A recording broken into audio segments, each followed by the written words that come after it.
Thank you for accepting me. That if you think that your life is hard and you're giving up on that because you think your life is unfair, think again.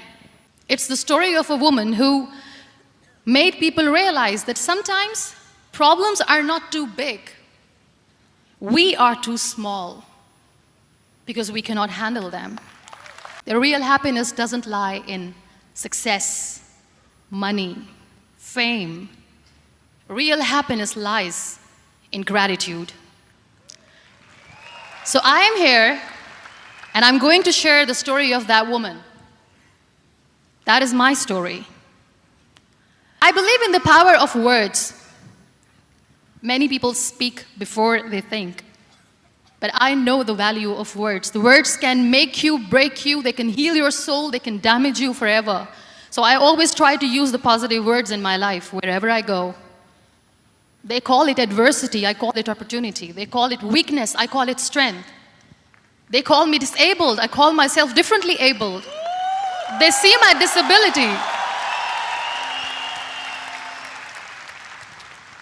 They see my disability, I see my ability. There are some incidents that happen in your life. They break you physically. They deform your body, but they transform your soul. But they mold you into the best version of you. And the same thing happened to me. And I'm going to share what exactly happened to me. I was 18 years old when I got married.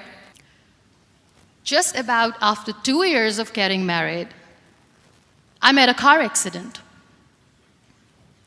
Somehow my husband fell asleep and the car fell in the ditch. He managed to jump out, saved himself. I'm happy for him. But I stayed inside the car and I sustained a lot of injuries. The list is a bit long. Don't get scared. I'm perfectly fine now. Radius ulna of my right arm were fractured. The wrist was fractured. Shoulder bone and collarbone were fractured.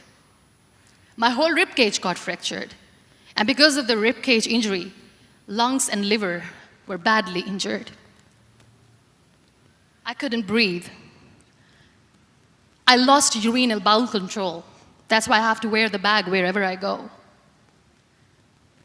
But that injury that changed me and my life completely as a person and my perception towards living my life was the spine injury.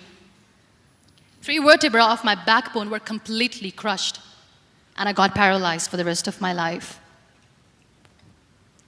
There was this 4-wheeler Jeep standing in the corner of the street. They said, put her in the back of the Jeep and take her to the hospital, which is 3 hours away. I finally ended up in a hospital where I stayed for 2.5 months.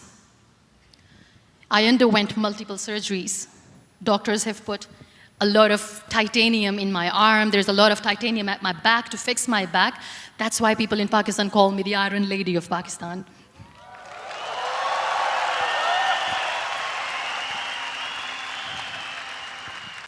One day, doctor came to me and he said, well, I heard that you wanted to be an artist, but you ended up being a housewife. I have a bad news for you.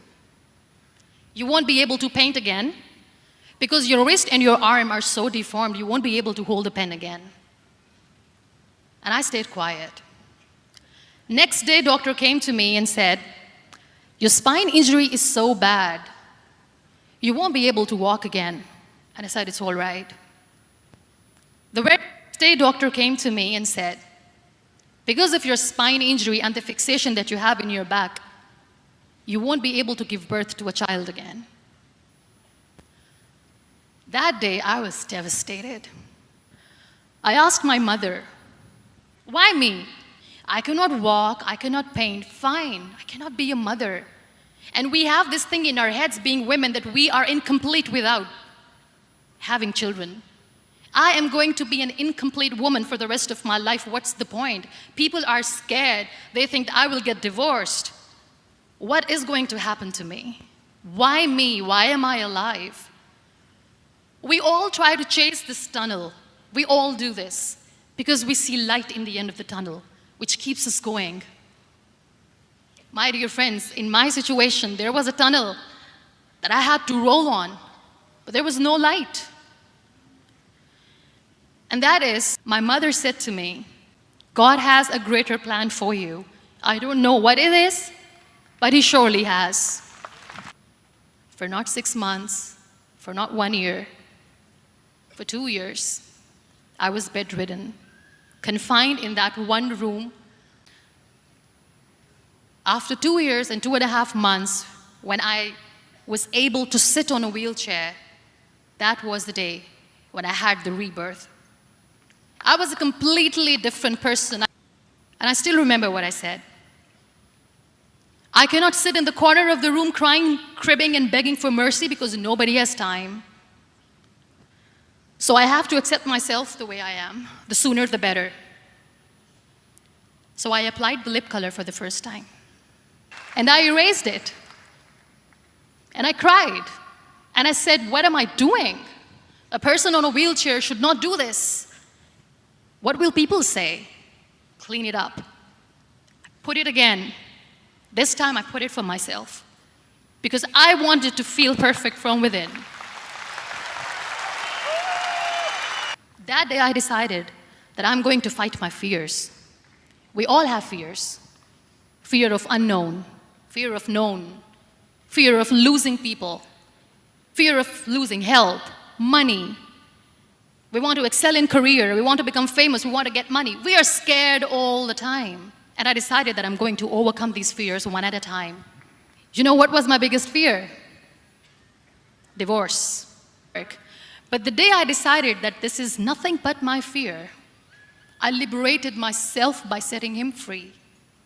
And I made myself emotionally so strong that the day I got the news that he's getting married, I sent him a text that I'm so happy for you and I wish you all the best. And he knows that I pray for him today. My biggest fear, number 2, was I won't be able to be a mother again. And that was quite devastating for me. But then I realized there are so many children in the world, all they want is acceptance. So there is no point of crying, just go and adopt one. And that's what I did. And I looked at him and I said, do not judge me because I'm on the wheelchair. But you know what he said? He said, I know you will be the best mother of this child. You both are lucky to have each other. And that day, I was 2 days old, and today he's 6. And today I'm here speaking to all these amazing people because I have overcome the fear. People think that they will not be accepted by the people because we, in the world of perfect people, are imperfects.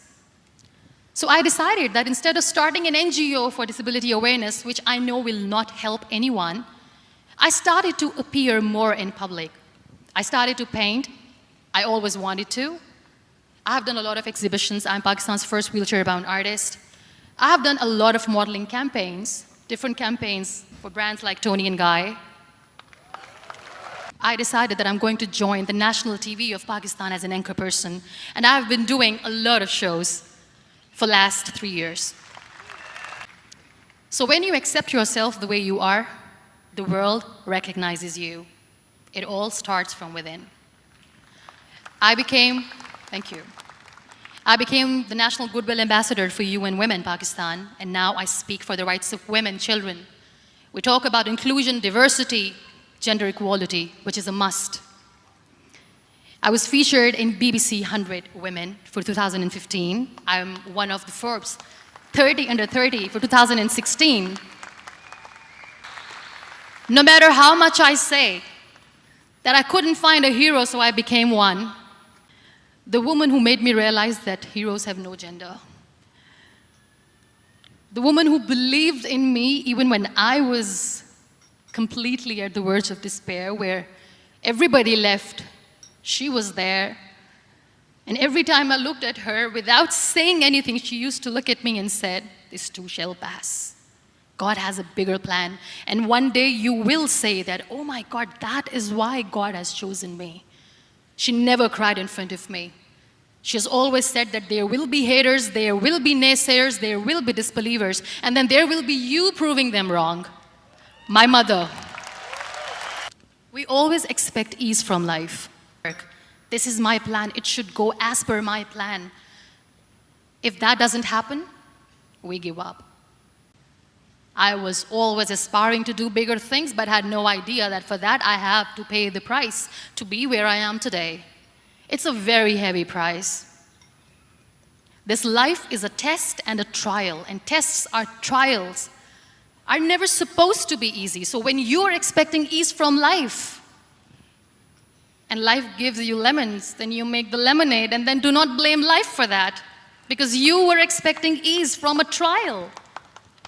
Failure is an option, should be an option, but giving up is not. Nothing is perfect in this world. We all are perfectly imperfect, and that is perfectly all right. That's all right. Those people who tell you how to look perfect, even those people are imperfect. Trying to fight this fear of looking imperfect. I used to be perfect. I still remember. I got this compliment years ago when I used to walk. Oh my God, look at you. You're fair, you're tall, you're perfect. Look at me now. You're still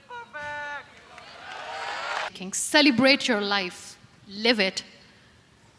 Don't die before your death. We all die. I'm not saying that I'm not healthy and that makes me unlucky. But yes, it is hard. It is hard when I say that I cannot walk. It is hard to say when I wear this bag. It hurts. But I have to keep going. Because never giving up is the way to live, always. Be kind to yourself, and only then you can be kind to others. Love yourself and spread that love. Life will be hard. There will be turmoils, there will be trials, but that will only make you stronger. Never give up. Real happiness lies in gratitude. So be grateful, be alive, and live every moment. Thank you so much, everyone. Thank you.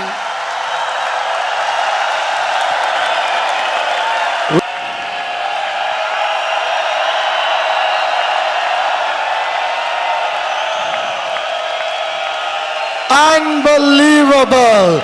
Please show her some love.